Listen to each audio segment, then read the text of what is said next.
একটি যুদ্ধ যা ভালোবাসা ও প্রতিশোধের কারণে শুরু হয়েছিল এবং ধ্বংস হয়ে গিয়েছিল একটি নগরী। ঠিকই ধরেছেন, আমি ট্রয় নগরীর কথা বলছি, যে নগরী ধ্বংস হয়ে গিয়েছিল একটি যুদ্ধের কারণে, আর সেই যুদ্ধটা শুরু হয়েছিল ভালোবাসা থেকে। এখন প্রশ্ন হচ্ছে, সত্যিই কি সেই ট্রয় নগরী ভালোবাসার কারণে সেই যুদ্ধে ধ্বংস হয়ে গিয়েছিল, নাকি এটা একটা গল্প?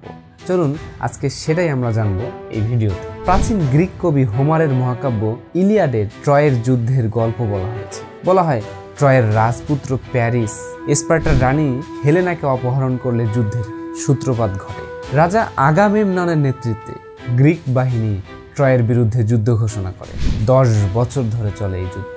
গ্রিকরা একটি বিশাল কাঠের ঘোড়া বানিয়ে সেটির ভেতরে সৈন্য লুকিয়ে রাখে। ট্রয়ের মানুষ এটি বিজয়ের প্রতীক ভেবে এই কাঠের ঘোড়াটিকে তাদের শহরের ভিতরে নিয়ে যায় এবং রাতের আধারে গ্রিক সেনারা যারা লুকিয়েছিল এই কাঠের ঘোড়ার ভিতরে, তারা বেরিয়ে এসে শহর দখল করে নেয়। কিছু কিছু ইতিহাসবিদ মনে করেন যে সত্যিই এই যুদ্ধটা হয়েছিল। আধুনিক প্রত্নতাত্ত্বিক খননে ট্রয়ের ধ্বংসাবশেষ পাওয়া গেছে, তবে যুদ্ধের কাহিনী কতটা সঠিক সেটা আজও এক বিশাল রহস্য।